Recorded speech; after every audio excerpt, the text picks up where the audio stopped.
Olá, meu nome é Bianca Munhato, sou responsável aí pela Interarte Design de Interiores, uma empresa que está no mercado esse ano, 2018, fazendo 30 anos. E nós estamos aqui reativando o nosso canal do YouTube, trazendo algumas novidades para vocês que interessam por esse universo do design de interiores. Hoje eu trouxe aqui um tema bastante polêmico e muito pertinente, tanto para os designers de interiores que trabalham, quanto também para os nossos clientes, né? Que eles deparam com determinadas situações e eu acho que o esclarecimento é sempre muito bom. Eu estou aqui hoje na Artefacto Beach Country, quero agradecer aqui a concessão do espaço, um espaço super agradável, e na companhia de Ronaldo de Sá, autor, né, da nossa norma da ABNT, que fala norma de reforma, que afeta tanto a vida de muita gente que quer fazer uma pintura, quer fazer um retrofit, quer reformar, quer projetar. E às vezes tem aquelas dificuldades por uma questão, às vezes, até de entendimento de como é que funciona os trâmites dessa norma. Então, eu achei por bem trazer aqui o pai do texto base, né, que foi o que redigiu toda essa história, e explicar para nós o que o design de interiores de fato pode fazer e o que o cliente tem que ficar tranquilo sabendo que nós podemos fazer. Então, obrigada por você ter vindo, Ronaldo. É um prazer estar te recebendo aqui no nosso primeiro programa, efetivamente, dessa temporada. E eu gostaria que você se apresentasse. Olá, pessoal. Eu sou o Ronaldo Sá, eu sou da RSO Assessoria. Trabalho no ramo da construção civil já faz um bom tempo. Tenho no meu currículo mais de 119 normas. Agradeço a Bianca pelo convite. Vamos falar sobre a norma de reforma e trazer algumas informações que podem contribuir com você, que é design de interior e está buscando informações até onde vai a tua atribuição, de modo a não gerar conflito nos condomínios. O objetivo desse nosso primeiro programa é realmente elucidar algumas dúvidas, né, que surgiram logo que essa norma 16.280, que diz respeito à reforma em condomínios, foi lançada, e a mídia caiu de um jeito, assim, com a informação, né, Ronaldo, de uma forma muito bruta, muito simplória, prejudicando muitas pessoas. Então, nesse primeiro programa que nós estamos fazendo em homenagem aos 30 anos da Interarte, nós vamos abordar esse tema que foi tão polêmica e que assim que saiu no mercado, que foi divulgada essa norma 16.280, caiu de uma forma assim avassaladora, né, dizendo que para pintar uma parede você precisava de recolher uma guia num determinado concelho, porque era proibido entrar para fazer uma pintura. Então isso pegou todo mundo de uma forma assim muito desprevenida, tipo assim, poxa vida, eu não posso fazer uma pintura, eu não posso colocar uma marcenaria, eu não posso trocar um piso. E isso bateu de uma forma muito errada, né, que hoje, entendendo melhor, mas mesmo assim ainda tendo muitas dúvidas, eu gostaria que você esclarecesse isso. Como que é exatamente, por exemplo, o design de interiores, que hoje ele é legalizado, né? Ele possui uma lei onde ele pode, ele projeta, ele pode trocar os revestimentos, ele faz o conforto lumínico, o acústico e tudo mais. Como que você vê isso? Você como sendo hoje vamos falar aí, especialista no assunto, né? Você praticamente redigiu toda a base dessa história, né? Diz para nós. Bom, para isso nós precisamos nos remeter ao conceito da norma, que isso é uma coisa que está intrínseca. E a coisa funciona da seguinte maneira: não foi a norma que criou uma exigência que para se fazer uma alteração estrutural ou uma alteração nos sistemas houvesse necessidade de um responsável técnico. Isso os conceitos sempre exigiram. Certo, perfeito. Então a norma, ela não impactou diretamente nisso. A profissão do design do interior, ela complementa para gerar conforto e melhoria no aspecto da área do seu cliente. Então, personalização, né? Personalização da área. Uhum.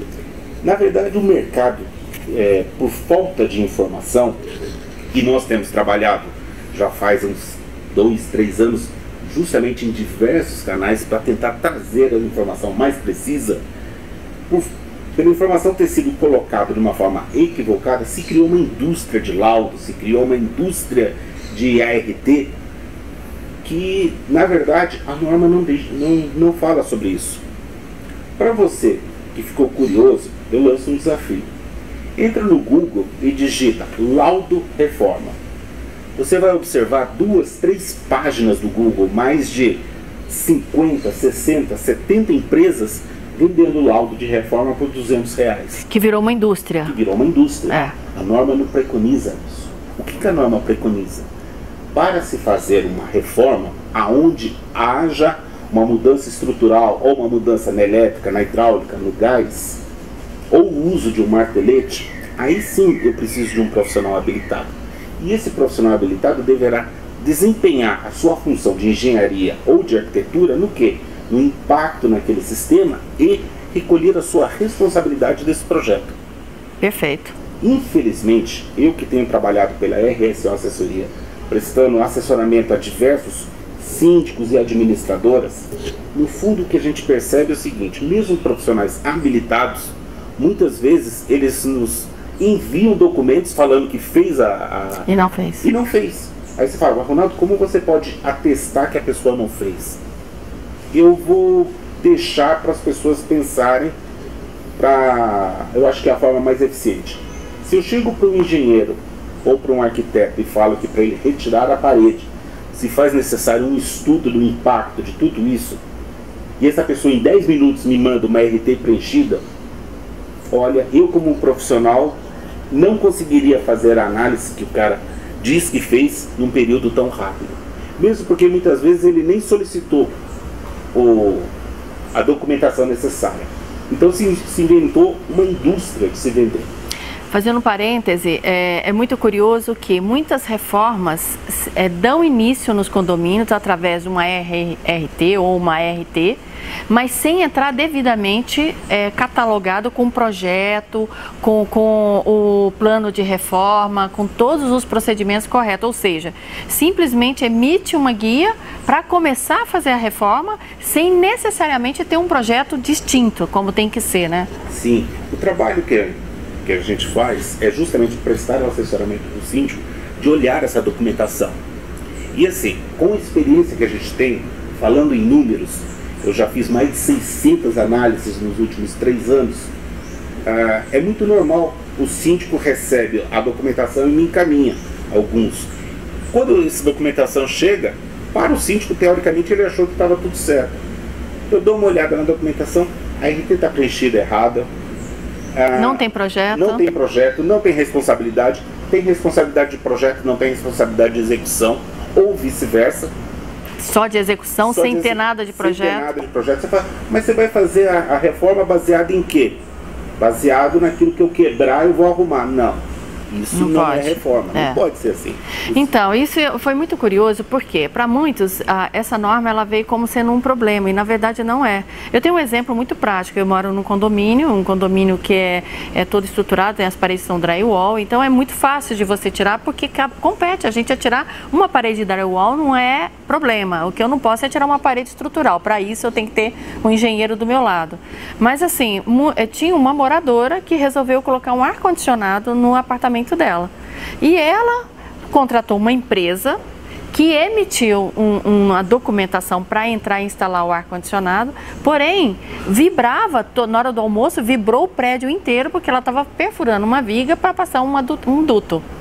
Você é dono de uma unidade, mas existe todo um complexo ali, que são várias pessoas responsáveis por aquele patrimônio. E zelar pelo patrimônio, né, Ronaldo, faz parte da questão do investimento. A gente estava falando aqui nos bastidores que você compra um apartamento de 1 milhão, se a manutenção, que é responsabilidade de um síndico, não for à altura, o prejuízo é certo, né? Sim, sim.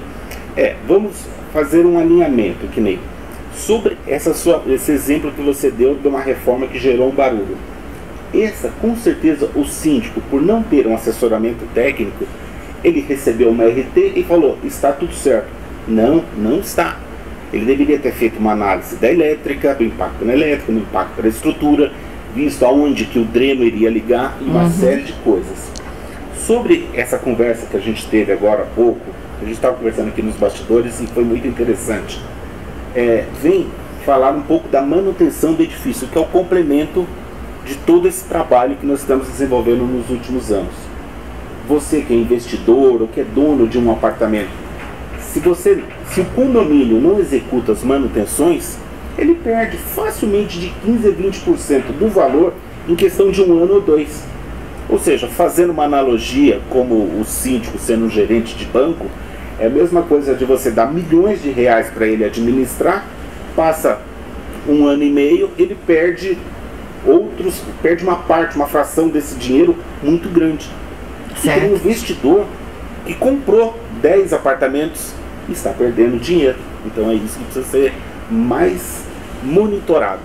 Então, e aí diante disso, assim, para os nossos colegas que são designers de interiores, hoje faz parte do nosso corpo da lei projetar, trocar revestimentos. Eu queria saber como é que você enxerga isso, a questão da iluminação, que hoje nós temos o recurso do LED, né, que não tem uma sobrecarga exagerada sobre as dimensões elétricas, mas o que no seu entendimento um design de interiores poderia fazer? Olha, ou o que especificamente não poderia fazer? Bom, o design do interior, ele, como a Bianca colocou bem, ele vai gerar conforto, bem-estar e personalização do ambiente. Então assim, eu contrato, por exemplo, vou contratar você, Bianca.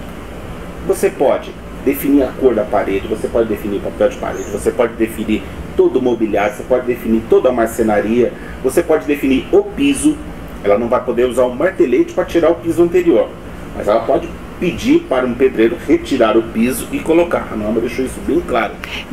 Se utilizar de instrumentos que fazem a remoção de uma cerâmica, de um porcelanato, mas sem ter um impacto com o martelete, no caso, sem problema. A norma deixou bem claro, não há necessidade de RT para isso. Sim. A RT estava atrelada ao martelete, e o que isso queria levar?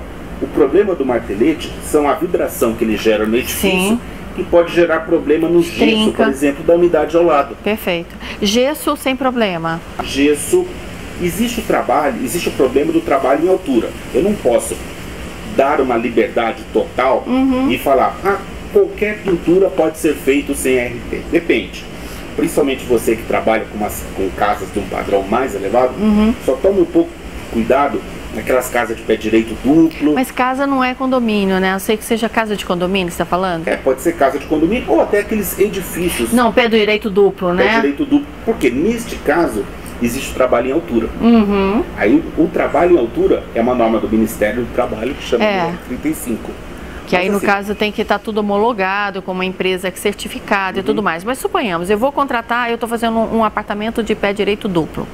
E eu quero fazer uma pintura, eu preciso renovar a pintura e eu vou contratar uma empresa especializada que tem CNPJ, que tem ART de serviço, mas não, porque vai ter que usar os EPIs de uma forma correta. EPI é equipamento de proteção individual, para quem não sabe, né? Então, mas isso dentro do próprio condomínio, eu tenho essa empresa que ela está homologada, que ela tem todas as certificações, mas não necessariamente eu estou impactando no condomínio. Não. Aí já é outra linha, né? E assim, não foi a norma de reforma que trouxe isso. A norma de segurança do trabalho, ela já tem mais de 10 anos. Então, isso aí já é uma coisa que é importante, que a maior parte dos nossos prestadores de serviços, muitas vezes não estão atentos a esse tipo de equipamento que todo mundo tem que usar. E não é uma norma ou isso, faz parte, inclusive, da estrutura do Ministério do Trabalho até, né? Então, você vê que o âmbito se tornou muito profissional. Aquele prestador de serviço que chega na tua casa para pintar de sandália, de chinelo, sandália aberta, que não tem um capacete, que não usa um óculos de proteção, esses estão todos eles realmente condenados a ficar fora do mercado, né? É necessário. Porém, voltando à questão da norma em si, o que a gente entende é que para você poder colocar um piso, você remover um piso que existia, suponhamos fazer a pintura, fazer um rebaixamento de teto, distribuir os pontos de elétrica desde que não sobrecarrega a carga, se for o caso, por exemplo, de utilizando LED e tudo mais. Agora, suponhamos que eu tenho uma tomada num lugar e o cliente final ele vai lá e coloca um filtro de linha, né? Coloca ali de uma tomada, ele faz uma derivação de 6, 7 pontos e pendura um monte de equipamento ali. Então, quer dizer que o consumidor final também tem que ter essa consciência da limitação da carga que ele tem dentro do apartamento. E aí o profissional de design de interiores, para atender a personalização, o cliente fala assim, olha, eu não quero uma tomada só, eu preciso de 3 tomadas aqui. Como que ele deveria proceder nesse caso? Porque se ele não colocar, o cliente vai colocar um filtro de linha lá e vai... Qual que é a sua opinião a respeito? Bom, no caso onde eu tenho um ponto de elétrica, uma tomada, eu vou precisar fazer 2, 3, aí sim, eu vou ter que me valer de um profissional habilitado para poder fazer um estudo de carga das tomadas, ver se o quadro suporta para poder colocar. Perfeito. Para a gente dar um exemplo, vamos pegar o mercado e vamos pegar um apartamento de pé direito simples, de 200 metros quadrados ou 100 metros quadrados. Com isso a gente consegue falar de 80% do mercado e resolver uma série de dúvidas. Certo. Se a gente pegar este mercado que não tem pé direito duplo, então assim, o design do interior, ele vai poder definir todos os acabamentos, todos os revestimentos, toda a personalização do edifício. Vai precisar de uma RT? Nenhuma. 0 RT. Precisa criar o plano de reforma? Precisa. Sim. O plano de reforma não está atrelado à RT. O plano de reforma está atrelado à informação para o síndico sobre os funcionários que vão entrar, sobre o tratamento do descarte do lixo, sobre os funcionários que vão estar lá dentro. Perfeito. Agora, se houver alteração no sistema, aí sim, você, como design de interior, vai se valer de um profissional, de um engenheiro eletricista para colocar. Vamos dar um exemplo do ar-condicionado, que é um grande vilão que as pessoas fazem. O ar-condicionado, muita gente pensa que é só colocar ele na parede e ligar na tomada. E muitos apartamentos não tem, inclusive, dimensão de carga, dimensão né? para nada disso. Então é o seguinte, quando eu coloco um ar-condicionado que o edifício não foi previsto para isso, toda a tubulação não tem previsão por onde vai passar, a elétrica não está prevista, tudo isso tem que ser analisado. Mas o design de interior, ele não define o ar-condicionado, ele se vale de um profissional que vai assessorá-lo e se responsabilizar tecnicamente por essas análises. Perfeito. Então, eu achei muito, muito pertinente, inclusive quando você falou sobre o manual o plano de reforma, né? Porque é fundamental nós profissionais atrelar o nosso projeto técnico, né, ao plano de reforma para oferecer segurança ao condomínio, à própria administração e também ao cliente, porque o cliente precisa de saber o começo, meio e fim, o que é que vai ser desenvolvido, porque isso também faz parte de um projeto. E atenção, design de interiores, a gente não trabalha com perspectiva 3D. Quando a gente fala de projeto, não é perspectiva 3D. Perspectiva 3D, qualquer um hoje vai ali, monta um ambiente bonitinho, cenário, né? Agora, homologar que aquele ali funciona e que dá certo, tá longe de perspectiva 3D. Isso não é projeto, concorda comigo? A perspectiva 3D é o modo que você vende a ideia que você tem. A ideia, isso é uma ideia. Agora, um projeto técnico, ele é todo descrito, inclusive atrelamos aí uma outra norma, que é a 15.575, norma de desempenho, porque se você vai colocar um piso, um porcelanato num determinado local, ele tem que atender uma demanda que é peculiar ao desempenho que esse produto vai ter naquele local, né, Ronaldo? Exatamente. Que a gente também trabalha sobre esse outro item, né, que é essa norma que está aí. Então, é muito curioso entender o seguinte, que diante desse cenário todo, quem ganha é o consumidor final. Porque ele tem condições de exigir por parte do profissional que tenha essa documentação, esse projeto técnico, que façam um plano de reforma dentro do que está planejado, dá entrada junto à administração. A administração, se está dentro daqueles critérios que a gente conversou, não está alterando a estrutura, não está mexendo no sistema, né, que nós estamos falando de sistema hidráulico e elétrico, né?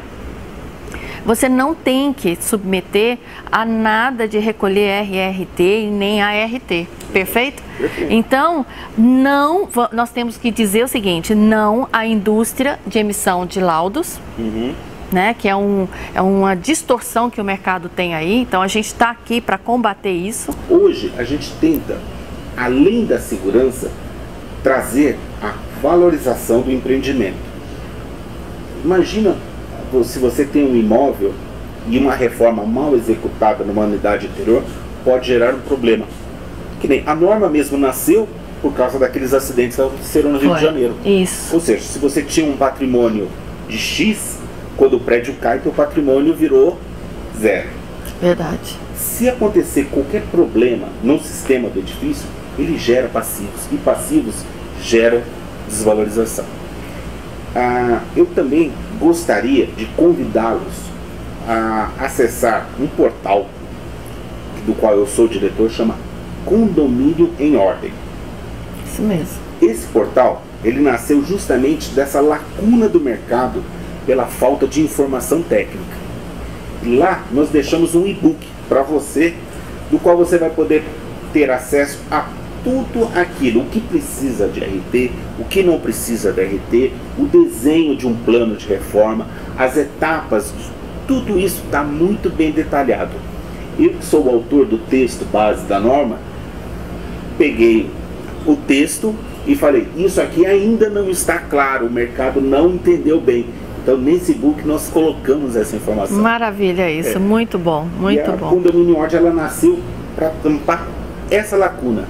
E eu agradeço muito o convite de poder ter participado aqui, poder falar com vocês. Respeito muito a profissão de design de interior, apesar que no começo as pessoas falaram que a norma nasceu para destruir a profissão. Não, ela simplesmente veio para balizar os bons profissionais daqueles que só veio para atrapalhar o mercado. Se você é um designer de interior consciente, estudado, que fez tudo aquilo do qual você precisa até para estar atendendo a lei, você pode ter a sua função. Eu respeito demais e vejo aquilo, o diferencial que pode causar numa grande reforma, num apartamento. E assim, você, por exemplo, você contrata um profissional com uma grande capacidade, ele é capaz de mudar seu apartamento inteiro sem a necessidade de uma RT. E tudo isso nasceu da falta de conhecimento, seja do gestor, seja do mercado, que se criou uma indústria do laudo e um fantasma. E alguns síndicos, do qual não tem essa informação, pedem documentação para tudo. E não é isso que a norma preconiza. A norma preconiza que, em havendo qualquer alteração que vá gerar risco, precisa de um responsável. Perfeito. Gente, nós vamos encerrar então esse programa de hoje. Se vocês quiserem mandar dúvidas, as suas perguntas, mais dúvidas, a gente pode ter um outro módulo, né? A gente vai aprofundar depois mais um pouco, que é um assunto que a gente gosta muito, porque mostra a nossa responsabilidade, e tanto com relação à profissão, mas quanto a oferecer também o melhor serviço para os nossos clientes, né? E eu vou ficando por aqui. Espero que vocês tenham gostado desse nosso primeiro programa, e vem mais pela frente aí. Então, até breve. Obrigada, Ronaldo. Obrigada por tudo. Obrigada, Artefato Beauty Country. E a gente acompanha a gente aí, Interarte 30 anos no mercado.